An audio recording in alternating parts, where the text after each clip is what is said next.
Durante os anos mais tensos da Guerra Fria, enquanto as superpotências ameaçavam o mundo com armas nucleares e os Estados Unidos enfrentavam suas próprias feridas internas, um pastor da Geórgia apresentou ao planeta uma arma totalmente diferente. Uma arma silenciosa, uma arma que não matava, uma arma que mudava consciências. Esta é a história de Martin Luther King Jr., o líder que venceu a guerra mais profunda da América sem disparar um único tiro. A história da estratégia da não-violência e de como ela derrubou os pilares legais da segregação racial. O movimento dos direitos civis não nasceu de repente em 1955.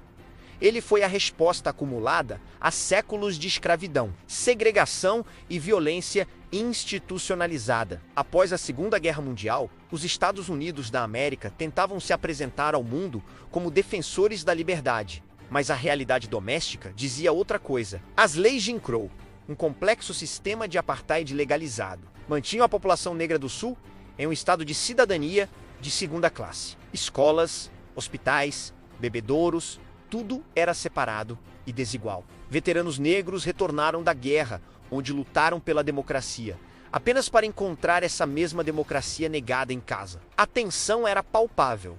Como exigir liberdade no exterior enquanto se negava direitos civis em seu próprio território? Essa contradição seria o terreno fértil para a revolução que estava por vir. Tudo mudou em dezembro de 1955, em Montgomery, Alabama, quando Rosa Parks, uma costureira e ativista da NAACP, recusou-se a ceder seu assento em um ônibus a um passageiro branco. Não foi um gesto isolado ou um simples ato de cansaço. Foi uma decisão estratégica dentro de um movimento já organizado, o estopim que incendiaria a pradaria. Após sua prisão, líderes locais, incluindo um jovem e carismático pastor chamado Martin Luther King Jr., formaram a Associação para o Progresso de Montgomery. A estratégia era clara: boicotar totalmente os ônibus.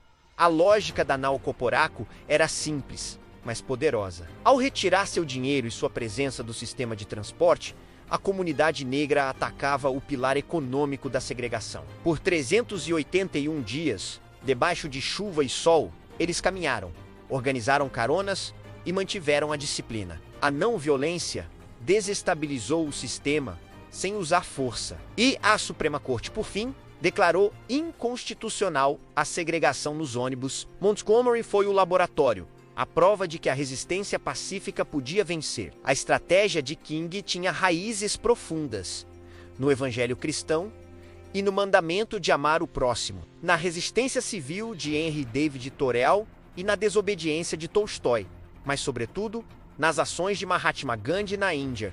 King estudou Gandhi minuciosamente e adaptou seus princípios à luta americana. Ele acreditava que a violência poderia até vencer batalhas, mas jamais venceria corações e mentes. Para King, a não-violência não era passividade, era uma resistência ativa, uma força dinâmica. Seus 6 princípios eram claros.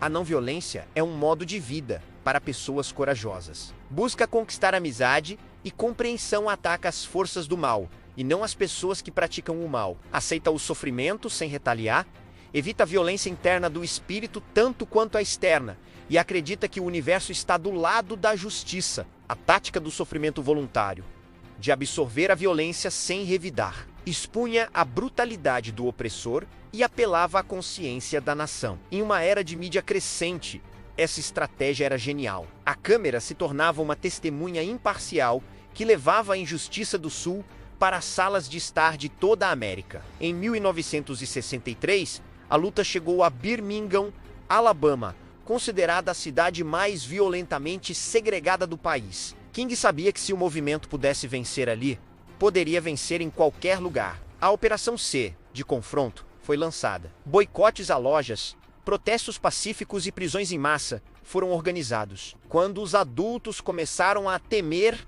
a perda de seus empregos, King tomou uma decisão controversa: permitir que crianças e adolescentes participassem das marchas. A Cruzada das Crianças chocou o mundo. O chefe de polícia, Bull Connor, respondeu com a brutalidade esperada. Cães policiais foram soltos contra manifestantes e jatos de mangueiras de incêndio, fortes o suficiente para arrancar a casca de árvores, foram usados contra crianças. As imagens transmitidas pela televisão nacional e internacional foram um ponto de ruptura. A brutalidade do sistema de segregação estava exposta para que todos vissem. Preso, King escreveu a Carta da Cadeia de Birmingham, uma defesa eloquente da desobediência civil, explicando por que eles não podiam mais esperar pela justiça. A opinião pública virou-se decisivamente a favor do movimento, e a pressão forçou a cidade a negociar. Em agosto de 1963, o movimento alcançou seu auge simbólico.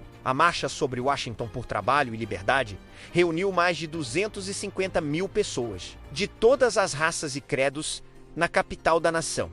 Foi uma demonstração monumental de unidade e força. Nos bastidores, a organização foi um feito logístico complexo, unindo diversas organizações de direitos civis, sindicatos e líderes religiosos. Diante do Memorial de Lincoln, Martin Luther King Jr. proferiu o discurso que entraria para a história. "Eu tenho um sonho" não foi apenas uma peça de oratória emocionante. Foi uma declaração política poderosa. Ele invocou os ideais da Declaração de Independência e da Constituição, cobrando da América a promessa de liberdade e igualdade para todos os seus cidadãos. A marcha e o discurso consolidaram King como a voz moral da nação e aumentaram a pressão sobre o governo Kennedy para aprovar uma legislação federal abrangente de direitos civis. Apesar dos avanços, o direito fundamental ao voto ainda era negado a milhões de afro-americanos no Sul através de intimidação, testes de alfabetização absurdos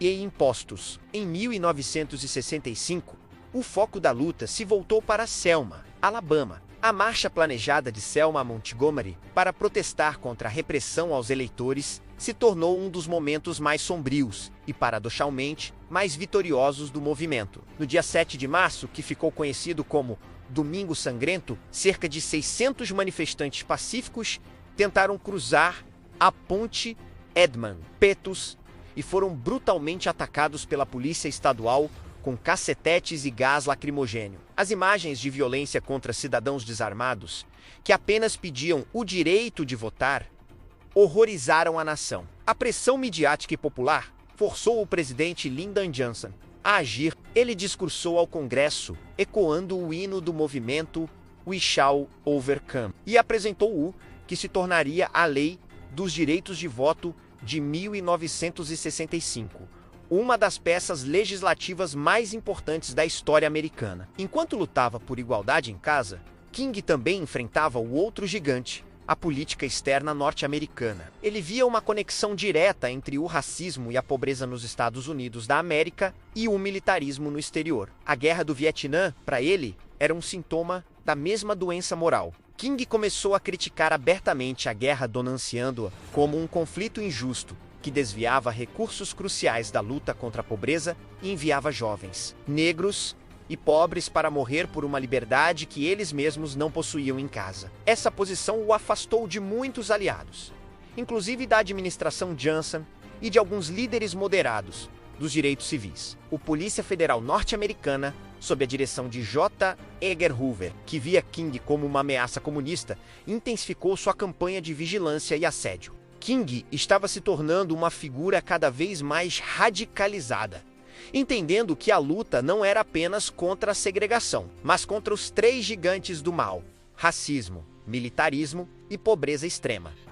Em seus últimos anos, King expandiu sua visão. Ele já não era apenas um líder racial, era um crítico estrutural da sociedade americana. Em 1968, ele lançou a Campanha dos Pobres, um movimento multirracial para exigir justiça econômica para todos os americanos desfavorecidos. Foi durante o apoio a uma greve dos coletores de lixo em Memphis, Tennessee, que sua jornada chegou a um fim trágico. Em 4 de abril de 1968, ele foi assassinado na sacada do Lorraine Motel. Sua morte provocou ondas de choque e revolta em todo o mundo, mas seu legado e a força de sua estratégia provaram ser mais duradouros do que a vida de qualquer homem. A não violência, como praticada por King, forneceu um modelo para movimentos por justiça em todo o mundo, inspirando figuras como Nelson Mandela na África do Sul e inúmeros ativistas pela democracia Da Praça da Paz Celestial à Primavera Árabe, Martin Luther King Jr. não derrotou exércitos, não comandou tanques, não disparou um tiro e, mesmo assim, mudou para sempre o curso da maior democracia do mundo. Sua vitória não foi sobre um governo, mas sobre uma mentalidade. Uma vitória conquistada não pela força das armas, mas pela força moral. Ele nos ensinou que a verdadeira coragem não está em infligir sofrimento, mas em resistir a ele com dignidade. E que o arco do universo moral é longo, mas se inclina para a justiça. Se este vídeo ajudou você a compreender a profundidade da estratégia da não-violência de Martin Luther King, curta, compartilhe e se inscreva no canal. Assim, você apoia nosso trabalho e continua recebendo conteúdos que iluminam a história e transformam o presente.